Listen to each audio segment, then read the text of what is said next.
اوس قدرمنو اوریدونکو باید په دې پوه شو چې اودس څنګه وکړو. د اودس طریقه څنګه ده؟ د اودس طریقه دا ده چې هغه د اودس نیت وکړي. ځکه رسول الله صلی الله علیه وسلم فرمایلی دي انما الاعمال بالنیات، په خپل زړه کې به نیت د طهارت او د پاکي کوي.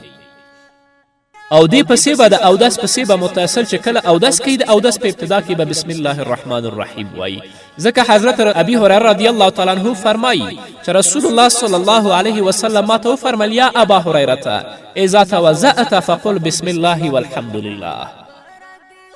ای ابي هریره چې کله ته اودس کوې نو بسم الله او الحمد لله ته ووایه.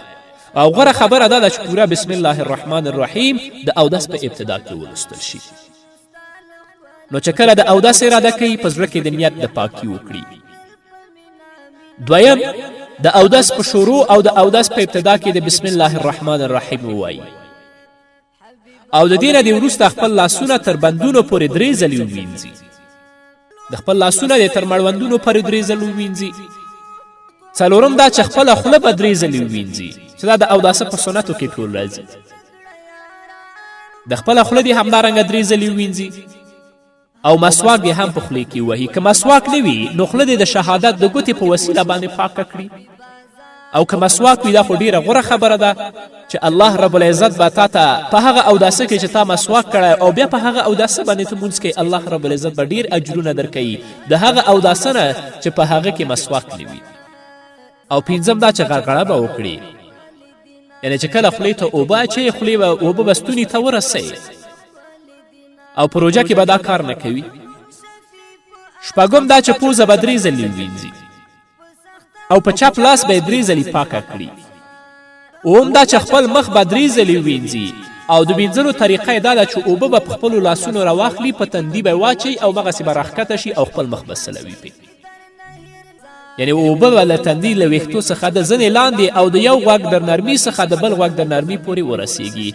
او هر وخت یعنې هر ځلې چې خپل مخ وینځي دا کلمه به وایي چې اشهد ان لا اله الا الله وحده لا شریک له واشهد ان محمدا عبده ورسوله. دا کلمه به لولي. او څوک چې د ګیرې خاوند دي، ګیره لري، هغه به د خپل د مخ د وینځلو په وخت کې د ګیرې خلال هم کوي تر څو اوبه د ګیرې د هر ویښته بیخته ورسیږي. دا په هغه صورت کې چې د هغه ګیره کمه وي. او که د هغه ګیره ډیره زیاته اوسیږي نو هغه لپاره صرف خلال کافي ده چې هغه خلال وکړي او ګوتې په ګیره کې تیرې کړي. دې ته ضرورت نشته ده چې هغه اوبه د خپل د ګیرې د ویښتو بیخته ورسوي. که ګیره کمه وه نو ضرور ده چې اوبه به ورسوي د ویښتو بیخته. او که ګیره زیاته وه هلته صرف خلال هغه دپاره کافي. اتم له دې نه وروسته اول ښي لاس او بیا چپ لاس تر مړوندونو پورې ووینځي. که چیرې د چا په لاس کې ګوتمۍ یا د ښځو په لاس کې بنګړي وي نو د اودس کولو په وخت کې د هغې خوځول پکار دي. یعنې مړوندونه به هم په دې کې مړوندونه مطلب دا څنګل چې په عربي کې هغه ته مرفق وایي. تر مرفقو پورې به وینځي او مرفقین به هم په اوداسه کې وینځي 3 واره. نهم له دې نه وروسته د اول د ټول سر مسحه وکړي. ورپسې د غوږونو او څټ په ترتیب سره مسحه کړي. دواړه لاسونه د پورته کړي، د خپل سر د ټول پې مسحه کړي. دواړه لاسونه د شاته بوځي او د هغې نه د په سر کې مخکې راولي. بیا د په دې دوه ګوتو باندې د خپل غوږونه مسحه کړي او وروسته د هغه د لږ اوبه راواخلي، 3 ګوتې د پیلمدې کړي او هغه د شاته په څټ باندې کیدي. او دا لاسونه راکش کول په غاړې باندې، همدارنګه د لاسو راکش کول بیا په لاسو باندې، دا بدعت دی. زموږ فقها ویلي دي دا په اوداسه کې نشته. نو څلورمه حصه په اوداسه کې د سر مسحه کول دا فرض دی. او ټول سر چې ته په مسحه باندې راګیرې دا سنت دی. نو صحیح طریقه دا ده چې اول 2 لاسونه 3 ګوتې د سر د اول نه تیره کړه تر آخره پورې، د آخر نه راوله تر اوله یعنې تندي پورې. بیا په 2 ګوتو باندې د خپل غوږونه مسحه کړه. بیا د خپل 3 ګوتې لمدې کړه، ورو د خپل څټ پې مسحه کړه. او داسې به نه کوې چې 2 لاسونه په خپل غاړه باندې راکش کړې او هغه بیا په خپل لاسونو باندې راکش کړې. دا فقهاو لیکلي چې دا بدعت دی، دا په اوداسه کې نشته.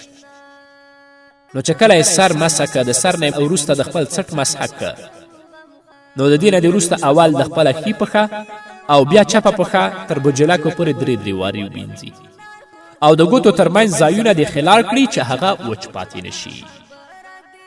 او چې کله یې اودس خلاص که د اوداسه وروسته د دغه دعا ولولي چې اشهد ان لا اله الا الله وحده